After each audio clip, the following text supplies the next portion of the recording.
ಬಂದಿದ್ರಾ? ಏನ್ ಯಾರು ಕಾಣಿಸ್ತಾ ಇಲ್ವಲ್ಲಪ್ಪ? ಓ ಇದ್ದಾರೆ. ನಿಮ್ಮಲ್ಲಿ ಯಾರು ಎರಡನೇ ಸಲಿ, ಮೂರನೇ ಸಲಿ, ನಾಲ್ಕನೇ ಸಲಿ ಸತ್ತಿದ್ರು ಇದ್ದೀರಾ?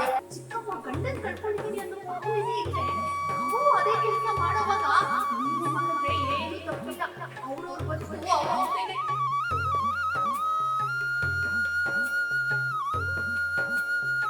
ನಾಟಕವೆನ್ನುವುದೇ ಹಾಗೆ, ಅದು ಅಪ್ಯಾಯಮಾನವಾದದ್ದು. ರಂಗದ ರಂಗಿನ ಬೆಳಕಿನಲ್ಲಿ ಬಣ್ಣ ತೊಟ್ಟು ಪರಕಾಯ ಪ್ರವೇಶ ಮಾಡಿದರೆ ಸಾಕು, ನಿಜ ಅಸ್ತಿತ್ವ ಮರೆಯಾಗಿ ಪಾತ್ರವಾಗಿ ಬದಲಾಗುವ ಸುಂದರ ಅನುಭವ ನೈಜತೆಯ ರೂಪ ತಳೆದು ಕಣ್ಣೆದುರು ಬಂದು ನಿಲ್ಲುತ್ತದೆ. ಸೋಮವಾರ ಇಡೀ ರವೀಂದ್ರ ಕಲಾಕ್ಷೇತ್ರವೇ ಬಣ್ಣ ತೊಟ್ಟು ರಂಗು ರಂಗಿನಿಂದ ಮೆರೆಯಿತು. ಸೇವಕರೆಲ್ಲರಿಗೂ ನಮಸ್ಕಾರ. ಈಗ ನಾಟಕ ಶುರು ಮಾಡೋದಕ್ಕೆ ಮುಂಚೆ ಗಣಪತಿ ಪೂಜೆ ಮುಖ್ಯ ಅಲ್ವೇ? ಏ ಗಜಾನನ, ಬೇಗ ಬಾರೋ.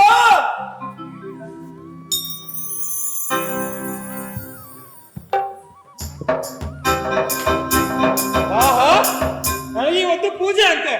ಲಡ್ಡು ಮೋದಕ ಎಲ್ಲ ಸಿಗತ್ತೆ. ಹೊಟ್ಟೆ ತುಂಬಾ ತಿನ್ಕೊಂಡ್ ಬರ್ತೀನಿ.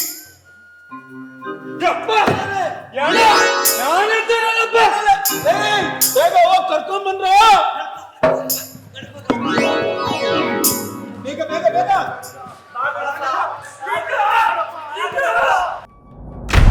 ಸ್ತ್ರೀಪತಿ ಸತ್ತೋದ ನಾಟಕ ಪ್ರದರ್ಶನ. ವಿಡಂಬನಾತ್ಮಕ ನಾಟಕ ಮೆಚ್ಚಿದ ಜನ. ಹೌದು, ಬದುಕು ಬೆಸೆಯುವ ಸೊಬಗೆ ರಂಗಭೂಮಿ. ಅದರ ರುಚಿ ಪಾಯಸದ ಸವಿಯನ್ನೇ ನಾಚಿಸಿ ಬಿಡುತ್ತೆ. ಸೋಮವಾರ ರವೀಂದ್ರ ಕಲಾಕ್ಷೇತ್ರಕ್ಕೆ ಹೋಗಿದ್ದ ಪ್ರೇಕ್ಷಕರೆಲ್ಲ ಹೇಳಿದ್ದು ಇದನ್ನೇ. ಅವರು ಪಾಯಸದ ಸುರುಕನ್ನೇ ಮರೆತು ವಿಡಂಬನಾತ್ಮಕ ನಾಟಕದ ಸೊಬಗು ಸವಿದು ಔಹಾರಿದ್ದಾರೆ. ಕಾಯಕವೇ ಕೈಲಾಸ ಎಂಬ ಪರಿಪಾಟಲನ್ನು ಕಣಕಣದಲ್ಲಿ ಬೆರೆಸಿಕೊಂಡಿರುವಂತಹ ಬೆಂಗಳೂರು ಮಂದಿ ಕುಳಿತು ನಾಟಕ ನೋಡಿ ಹೌದೌದು ಎಂದಿದ್ದಾರೆ. ಯಾರ ಚಪ್ಪಲಿ ಬಿಟ್ಟುಬಿಟ್ಟು ಹೊರಗಡೆನಲ್ಲಿ ತನ್ನ ಚಪ್ಪಲಿಗೆ ಅವನು ಓಡಾಡ್ತಾ ಇರ್ತಾನೆ. ಅಲ್ಲಿ ನೋಡಿದ್ರೆ ಸಾವಿನ ಮನೆ ಅದು. ಆಮೇಲೆ ಅವನು ಶ್ರೀಪತಿ, ನಿಜವಾಗ್ಲೂ ಶ್ರೀಲೋಲನೇ. ಅವನು 4-5 ಹೆಂಡ್ರನ್ನ ಇಟ್ಕೊಂಡು ಅವನು ಆಳ್ವಿಕೆ ಮಾಡ್ತಾ ಇರ್ತಾನೆ. ಅಂಥ ಸ್ಥಿತಿನಲ್ಲೂ ಕೂಡ ತನ್ನನ್ನು ತಾನು ಉಳಿಸ್ಕೊಳ್ಳೋಕ್ಕೆ ಏನೋ ಮುಚ್ಚಿಡೋಕ್ಕೆ ಪ್ರಯತ್ನಗಳನ್ನು ಮಾಡ್ತಾನೆ. ಈ ಥರದ್ದಿದೆಯಲ್ಲ, ಇದು ತುಂಬ ಒಂಥರ ಸರ್ವಕಾಲಿಕವಾಗಿ ಬೇಕಾಗಿರೋದು. ನಾನು ಉಮೇಶ್ ಭದ್ರದನಿಯವ್ರನ್ನ ಕೇಳಿದೆ, ಭದ್ರದನಿಯವ್ರಿಗೆ, ಇದು ನಾಟಕ ಯಾವಾಗ ಬರ್ತಿದ್ದು ಅಂತ. 30 ವರ್ಷ ಆಯಿತು ಅಂತ ಹೇಳಿದರು. ಅಂದರೆ 30 ವರ್ಷದಿಂದ ಇಲ್ಲಿವರೆಗೂ ಇನ್ನೂ ಆ ನಾಟಕ ಬೇಕು ಅಂತ ಅನಿಸುತ್ತೆ ಅಂತಂದರೆ ನಿಜವಾಗ್ಲೂ ನಾಟಕದಲ್ಲಿ ಒಳ್ಳೆ ಸತ್ವ ಇದೆ. ರಂಗವಿಜಯ ಟ್ರಸ್ಟ್ನಿಂದ ನಡೆದ ಸ್ತ್ರೀಪತಿ ಸತ್ತೋದ ಜನರ ಮನಗೆದ್ದಿದೆ.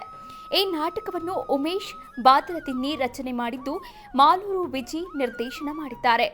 ಡಾಕ್ಟರ್ ಟಿ ಲಕ್ಷ್ಮೀನಾರಾಯಣ ಸಾಹಿತ್ಯ ಹಾಗೂ ಸಂಗೀತ ನೀಡಿದ್ದಾರೆ. ಈ ಸುಂದರ ನಾಟಕಕ್ಕೆ ಎಂ ರವಿ ಬೆಳಕು ನೀಡಿದ್ದಾರೆ. ಸ್ತ್ರೀಪತಿಯ ತೊಳಲಾಟವನ್ನು ವಿಡಂಬನಾತ್ಮಕವಾಗಿ ತೋರಿಸಿದ್ದು ಜನರ ಮನ ಗೆದ್ದಿದೆ. ಲೇ ಲೇ ಚಪ್ಪಲಿ ಕಾಯಕ್ಕೆ ನಾನು ಹೆಣದ ಮನೆಗೆ ಬರ್ಬೇಕಾಗಿತ್ತನು. ಎಂತೆಂಥ ಜನ ಎಂತ ಸಾವು ಸುತ್ತಪ್ಪ ನಾನು. ಅಲ್ರಿ, ಅಲ್ಲೆಲ್ಲಾರು ದೇವಸ್ಥಾನದ ಹತ್ರ ಹೋಗಿ ಚಪ್ಪಲಿ ಕಾದಿದ್ರೆ 10 ರೂಪಾಯಿ ಆದ್ರೂ ಸಿಕ್ಕಿತ್ತು. ಇಲ್ಲಿ ಬಂದು ಅಯ್ಯೋ ನನ್ನ ಗತಿ. ಅಯ್ಯೋ ಅಯ್ಯಯ್ಯೋ ಅಯ್ಯಯ್ಯಯ್ಯೋ. ರಂಗಭೂಮಿಯಲ್ಲಿ ಬರೋಬ್ಬರಿ 45 ವರ್ಷಗಳಿಗೂ ಅಧಿಕ ಅನುಭವ ಹೊಂದಿರುವ ಉಮೇಶ್ ಬಾದರದಿನ್ನಿ ಹಾಗೂ ಮಾಲೂರು ವಿಜಿ ಅವರ ಕೈಯಲ್ಲಿ ಸಿಕ್ಕ ಸ್ತ್ರೀಪತಿ ನೋಡುಗರ, ಪ್ರೇಕ್ಷಕರ ಹಾಗೂ ರಂಗಭೂಮಿ ಆಸಕ್ತರ ನೋವು, ಸಂಕಟ, ಬೇಸರಗಳನ್ನೆಲ್ಲ ಸತ್ತೋಗುವಂತೆ ಮಾಡಿದ್ದಂತೂ ಸತ್ಯ. ಚಂದ್ರು ವೀರಸಾಗರ್ ಅವರ ರಂಗ ಸಜ್ಜಿಕೆಯಲ್ಲಿ ಜಗಮಗಿಸಿದ ಈ ನಾಟಕವನ್ನು ಡಾಕ್ಟರ್ ಟಿಎಸ್ ನರಸಿಂಹ ಅದ್ಭುತವಾಗಿ ನಿರ್ವಹಿಸಿದ್ದಾರೆ. ಅಂದರೆ ಇದೊಂದು ಕಾಲ್ಪನಿಕ ಹೆಸರು. ಅಂದರೆ ಎಲ್ಲರ ಮನೆಗಳಲ್ಲೂ ಅಥವಾ ಎಲ್ಲ ಕಡೆಯಲ್ಲೂ ಸಾವುಗಳು ಸಂಭವಿಸ್ತದೆ. ಒಂದು ಸಾವು ಅಂತ ಆದಾಗ ಆ ಮನೆಯಲ್ಲಿ ಏನೇನು ನಡಿಬೋದು, ಅದು ದುಡ್ಡಿರೋರು ಒಬ್ಬರು ಸತ್ತು ಹೋದರೆ ಆಸ್ತಿಗೆ ಕಿತ್ತಾಡೋದಿರ್ಬೋದು, ಅಣ್ಣ ತಮ್ಮಂದರ ಜಗಳ ಇರ್ಬೋದು, ಆಮೇಲೆ ಮೊದಲೇ ಹೆಂಡತಿ ಎರಡನೇ ಹೆಂಡತಿ ಆ ಆಸ್ತಿಗೆ ಕಿತ್ತಾಡೋದು, ಮತ್ತೊಂದು ಮಗದೊಂದು, ಇದೆಲ್ಲ ಏನಕ್ಕೆ ಹೇಳೋದು ಅಂದರೆ, ನಾವು ಇಡೀ ಜೀವನ ಏನೇನೋ ಕನಸು ಕಟ್ಕೊತೀವಿ. ನನ್ನ ಮಗ ಹಂಗೆ ಆಗಬೇಕು, ಹಿಂಗಾಗಬೇಕು, ನಾನು ಅಷ್ಟು ಸಂಪಾದನೆ ಮಾಡಬೇಕು, ನಾನು ಇಷ್ಟು ಸಂಪಾದನೆ ಮಾಡಬೇಕು ಅಂತ ಇಡೀ ಜನ್ಮ ಪೂರ್ತಿ ನಾವು ಸಂಪಾದನೆ ಮಾಡ್ತೀವಿ. ಆದರೆ ಸತ್ತೋದಾಗ ಮಾತ್ರ ನಾವು ಏನನ್ನೂ ತೊಗೊಂಡು ಹೋಗಲ್ಲ. ಅದು ನಮಗೆ ಗೊತ್ತೇ ಇಲ್ಲ, ಗೊತ್ತಿದ್ದರೂ ಅದನ್ನು ನಾವು ಮರ್ತಿರ್ತೀವಿ. ಇದೇ ನಮ್ಮ ಜೀವನದ ದುರಂತ. ಆ ದುರಂತವನ್ನು ಹಾಸ್ಯದ ಮೂಲಕ ಈ ನಾಟಕದಲ್ಲಿ ನಾನು ಹೇಳೋದಕ್ಕೆ ಪ್ರಯತ್ನಪಟ್ಟೆ. ಅದನ್ನು ಬಹಳ ಯಶಸ್ವಿಯಾಗಿ ರಂಗವಿಜಯ ತಂಡದವರು ಇವತ್ತು ಪ್ರಯೋಗ ಮಾಡಿದರು. ಒಂದು ಲೆವೆಲ್ಲಿಗೆ ಉತ್ತಮವಾಗಿ ಪ್ರಯತ್ನ ಪಟ್ಟರು, ಭಾಳ ಚೆನ್ನಾಗಿ ಆ್ಯಕ್ಟ್ ಮಾಡಿದರು, ಜನಕ್ಕೆ ತಲುಪ್ತು, ಜನ ಎಲ್ಲ ಎಂಜಾಯ್ ಮಾಡಿದರು. ನೀವು ಕೂಡ ಎಂಜಾಯ್ ಮಾಡಿದ್ದೀರಿ ಅಂತ ಅನ್ಕೊತೀನಿ. ಶ್ರೀಮಂತ ವ್ಯಕ್ತಿಯ ಬದುಕು ಮತ್ತು ಅವನು ಸತ್ತ ನಂತರ ಅವನ ಸುತ್ತ ಇರುವ ಜನಗಳ ಮನಸ್ಥಿತಿಗಳನ್ನು ಉಮೇಶ್ ಬಾದರದಿನ್ನಿ ನಾಟಕದ ಮೂಲಕ ಹಾಸ್ಯ ರೂಪದಲ್ಲಿ ಅಚ್ಚುಕಟ್ಟಾಗಿ ತೋರಿಸಿದ್ದಾರೆ. ಸ್ತ್ರೀಪತಿ ಸತ್ತೋದ ನಾಟಕ ಪ್ರತಿಯೊಬ್ಬ ಮನುಷ್ಯನ ಜೀವನಕ್ಕೆ ಅನ್ವಯಿಸುವ ಒಂದು ಹಾಸ್ಯ ಪ್ರಧಾನ ನಾಟಕ. ಒಬ್ಬ ವ್ಯಕ್ತಿ ಮಾಡಿದ್ದಾಗ ಮಾಡುವ ಕೆಲಸಗಳು ಅವನು ಸತ್ತ ಮೇಲೂ ಅವನನ್ನು ಕಾಡುತ್ತದೆ ಎನ್ನುವುದನ್ನು ನಾಟಕದಲ್ಲಿ ಪ್ರಸ್ತುತಪಡಿಸಿದ್ದಾರೆ. ಉಮೇಶ್ ಬಾದರದಿನ್ನಿ ಅವರ ಸ್ತ್ರೀಪತಿ ಸತ್ತೋದ ಅಳೋರು ಯಾರೂ ಇಲ್ಲವಂತೆ ಅನ್ನುವಂಥ ಒಂದು ನಾಟಕವನ್ನು ನಾವು ಪ್ರಸ್ತುತಪಡಿಸ್ತೀವಿ. ಅದರ ನಿರ್ದೇಶನದ ಜವಾಬ್ದಾರಿಯನ್ನು ನಾನು ಹೊತ್ತಿದ್ದೆ. ಸುಮಾರು 17 ಕಲಾವಿದರು ಈ ನಾಟಕದಲ್ಲಿ ಪಾತ್ರವಹಿಸಿದ್ದಾರೆ.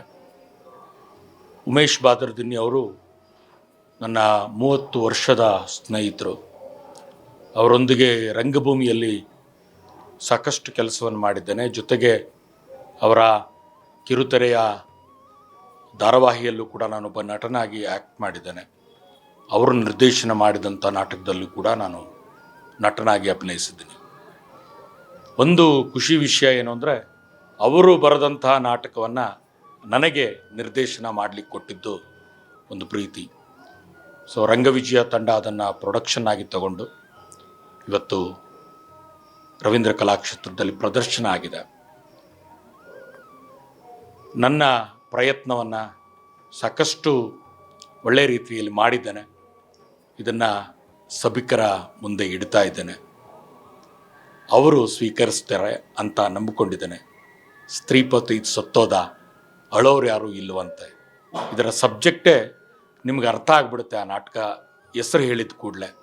ಅಂದರೆ ಸತ್ತ ವ್ಯಕ್ತಿಯ ಬಗ್ಗೆ ಅಳೋರು ಯಾರೂ ಇಲ್ಲ, ಅವರವರ ಬದುಕುಗಳನ್ನು ಯೋಚನೆ ಮಾಡೋದೇ ಅವರ ಚಿಂತೆ ಆಗಿರುತ್ತೆ ಅನ್ನೋದನ್ನು ಇಲ್ಲಿ ಪ್ರಸ್ತುತಪಡಿಸಿದ್ದೀವಿ. ಹೌದು, ರಂಗಭೂಮಿಯ ನಿಜವಾದ ಶಕ್ತಿ ಅಂದರೆ ಇದು. ಸಿನಿಮಾ, ಆನ್ಲೈನ್ ಅಬ್ಬರದ ಮಧ್ಯೆಯೂ ರಂಗಭೂಮಿ ಕುಂದಿಲ್ಲ ಎಂಬುದಕ್ಕೆ ಸ್ತ್ರೀಪತಿ ಸತ್ತೋದ ನಾಟಕವೇ ಸಾಕ್ಷಿ. ವರ್ಷಗಳು ಉರುಳಿದಂತೆ ರಂಗಭೂಮಿ ನಶಿಸಿ ಹೋಗುತ್ತದೆ. ನಾಟಕ ನೋಡಲು ಜನ ಬರುವುದಿಲ್ಲ ಎಂಬ ಗೊಣಗಾಟದ ಮಧ್ಯೆಯೇ ರಂಗಭೂಮಿ ಹೊಸ ಹೊಸ ರೂಪಾಂತರದೊಂದಿಗೆ ಸಶಕ್ತವಾಗಿ ಮತ್ತಷ್ಟು ವಿನೂತನವಾಗಿ ಬೆಳೆಯುತ್ತಿದೆ ಎಂಬುದಕ್ಕೆ ಮಾಲೂರು ರವಿ ನಿರ್ದೇಶನ ಮಾಡಿರುವ ಸ್ತ್ರೀಪತಿ ಸತ್ತೋದ ನಾಟಕವೇ ಮಾದರಿಯಾಗಿ ನಿಲ್ಲುತ್ತದೆ. ಈ ನಾಟಕದ ಇದು ಏನಪ್ಪ ಅಂತಂತಂದರೆ, ಒಬ್ಬ ಮನೆ ಯಜಮಾನ ಅವನು ಕೂಲಿ ಮಾಡ್ತಾನೋ, ದರೋಡೆ ಮಾಡ್ತಾನೋ, ಏನು ಮಾಡ್ತಾನೋ, ಒಟ್ಟಿನಲ್ಲಿ ಹೆಂಡತಿ ಮಕ್ಕಳು, ಅಣ್ಣ ತಮ್ಮಂದರು ಇವ್ರಿಗಾಗಿನೇ ದುಡಿತಾ ಇರ್ತಾನೆ. ಅಷ್ಟೆಲ್ಲ ದುಡಿದು ಅವನು ಸತ್ತೋದಾಗ ಅವ್ರ ಮನೆಯವ್ರು ಯಾರೂ ಅಳ್ಳಿಲ್ಲ ಅಂತಂತಂದರೆ ಆತ್ಮ ಎಷ್ಟು ನೊಂದುಕೊಳ್ಳುತ್ತೆ ಅನ್ನೋದನ್ನು ನಾವಿಲ್ಲಿ ಹೇಳ್ತಾ ಹೊರಟಿದ್ದೀವಿ. ಈ ನಾಟಕದ ರಚನೆಕಾರರು ಉಮೇಶ್ ಬಾದರದಿನ್ನಿಯವರು ಹಾಗೂ ನಿರ್ದೇಶಕರು ಮಾಲೂರು ವಿಜಿಯವರು. ಈ ನಾಟಕ ತುಂಬ ಚೆನ್ನಾಗಿ ಮೂಡಿಬಂದಿದೆ. ಟಿವಿ ಮಾಧ್ಯಮ ಬರುತ್ತಿದ್ದಂತೆ ಯಾರು ನೋಡ್ತಾರೆ ಎಂದೇ ಜನ ಮಾತನಾಡುತ್ತಿದ್ರು. ಸಿನಿಮಾ ರಂಗ ಕಾಲಿಟ್ಟ ಆ ಸಂದರ್ಭದಲ್ಲಂತೂ ರಂಗಭೂಮಿ ಕತೆ ಮುಗಿದೇ ಹೋಯಿತು ಎಂದು ಜನ ಜರಿಯುತ್ತಿದ್ದರು. ರಂಗ ಸಜ್ಜಿಕೆಯ ಮೇಲೆ ನಿಂತು ಹಲವರು ಮಾತನಾಡಿದ್ದು ಉಂಟು.